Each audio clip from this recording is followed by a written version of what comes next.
The NBA hasn't had a repeat champion in 6 seasons, which means that the Boston Celtics are cooked for next year. Okay, I'm joking, but seriously, if you're a talented team in the NBA today, you have a chance to win the championship. So this forces us to ask the question, who will win the 2025 NBA Finals? Here are the top 8 contenders throughout the league, and make sure to stay for the top 3 because there might be a team you aren't expecting. The Knicks have been the laughingstock of the NBA for a long time because every year they're supposed to get Kevin Durant and Kyrie Irving, but end up with Evan Fournier and Elfrid Payton. But now they're a team that is expected to make the playoffs every year, and honestly, the Knicks are an outside finals contender in a weaker Eastern Conference. This past year, we saw Jalen Brunson solidify himself as an NBA star, and the Villanova Knicks really worked out. Josh Hart played almost every minute in the playoffs while grabbing every board in sight, and Dante DiVincenzo made 4 threes a game while averaging 18 points. They made it to Game 7 of the second round, and you have to remember that this was with the most injured squad in basketball. They were missing Julius Randle for half of the season, along with OG Anunoby, Mitchell Robinson, and Bogdan Bogdanovic getting hurt at terrible times. If they weren't so injured, I think they would have beaten the Pacers, and that's not me hating on Indiana. I think they're really good too, but the Knicks just seem like the better team when healthy. And the reason they get a spot on this list is because an offseason of rest and time for them to recover from injuries could put them right back in that conversation of being a top 2 to 3 team in the East.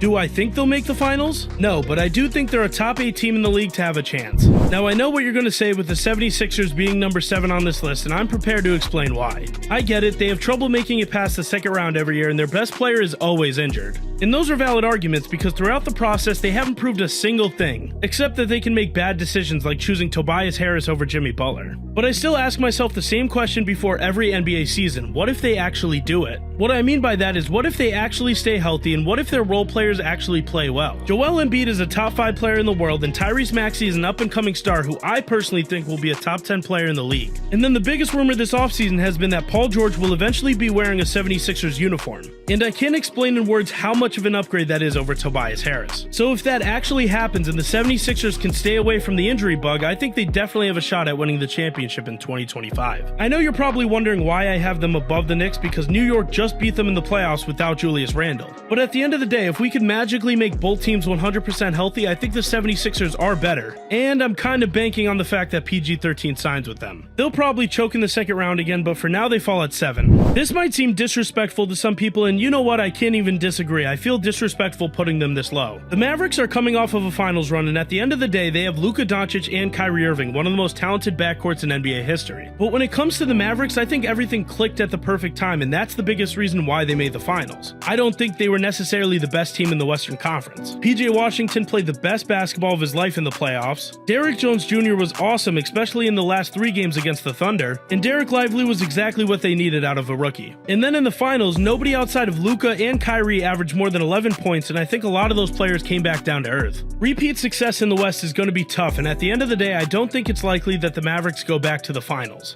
They struggled all year in the regular season, and at one point they were in the play-in. Don't get me wrong, I still think this team is very good, and they definitely have a shot. And I know I sound like a hater, but remember, I'm giving them the 6th best title odds out of 30 teams, so I don't think I'm disrespecting them that bad. The Bucks lost to the Pacers in 6 games, but I think Milwaukee has a legitimate chance to win the NBA Finals, and here's why. The obvious reason is Giannis Antetokounmpo, and they missed him a lot in the playoffs, but I think people are underrating his impact. If Giannis were healthy, the Bucks could have easily made it to the Eastern Conference Finals, and even though the Celtics looked unbeatable this year, Giannis has played them so many times in the playoffs before, so who knows. Now, coming into this next NBA season, I still think there's a ton to like about this roster. Bobby Portis is great at what he does, Chris Middleton is still a guy who can hit big-time shots like he did against the Pacers, and Brook Lopez is consistently blocking shots while shooting the ball well. And Damian Lillard gets another year to gel with the team and culture in Milwaukee, so even though he struggled a little, I still have faith that he can be a great Robin. This team slightly edges out the Mavericks in terms of title chance because they're in the Eastern Conference and I like their role players more, but it's really close. My only problem with them is the fact that Doc Rivers is their coach, and I think he's pretty bad, but if there's a player who can overcome that, I think it's Giannis. Minnesota was ridiculed when they traded for Rudy Gobert, but after a Western Conference Finals appearance this year and a bright future, it seems like they have a team who can go all the way. And it all starts with Anthony Edwards, who was an absolute dog in the playoffs this year and showed everyone that he can be a number 1 option. He averaged 28, 7, and 7 on 48% shooting from the field and 40% from deep.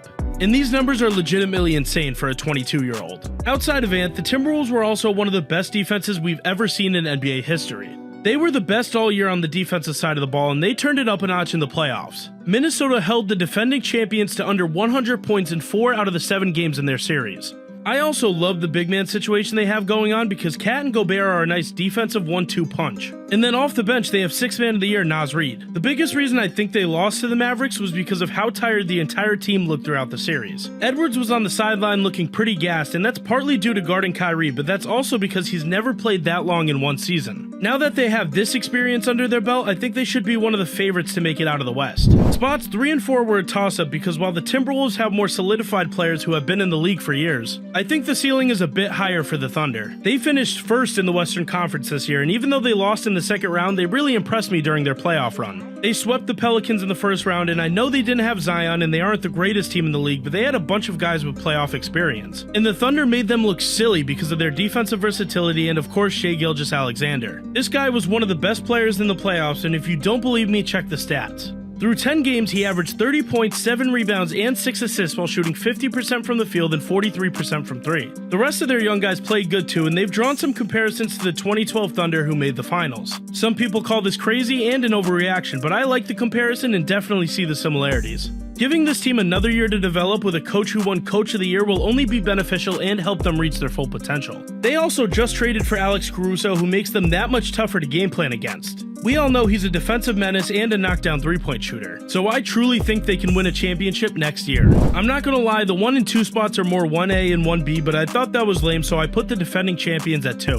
The Celtics have pretty much no weakness besides maybe a backup center, but they really showed how great their team was during their finals run. They went 16-3 in the postseason, and almost all this credit has to go to Brad Stevens. This is a team where the finals MVP only averaged 21 points because on any given night, one of their 5 starters could break out for 30. Jason Tatum didn't play particularly well, and they still dominated everyone they faced. Some people said they had a fluke run of the finals because of all the injuries, but I think that's more Boston hate than basketball analysis. Because even if the teams they faced were healthy, I still think they would have beaten them with ease. They have some questions to answer going forward, like re-signing Derek White and finding a way to keep all of their core guys, but they should be one of the top 2 favorites on every fan's list. Now let's look at who the 2025 NBA champion will be. Denver was one of the overwhelming favorites to win it all this year, and they came up pretty short of that goal. As you all know, they lost in the second round to the Timberwolves, but that doesn't mean they shouldn't be one of the favorites going into 2025. Jamal Murray was pretty banged up during the regular season and then in the first round against the Lakers. And I still believe that when healthy, the Nuggets are one of the best teams in the entire league. I still love their starting 5 with a versatile Aaron Gordon, and you have to remember they have 2 draft picks in this upcoming draft. Now the guys they bring in might not be game changers, but in a draft where there's a lot of NBA ready talent, they could get some cheap rotational guys, kinda like they did in the past with Christian Brown and Peyton Watson. Nikola Jokic is still the best player in the world, and I think losing might make him hungry for another championship again. So as of right now, the 2025 NBA champion will be the Denver Nuggets. Let us know who you guys think will win the next NBA championship, and leave a like if you agree with the Nuggets take.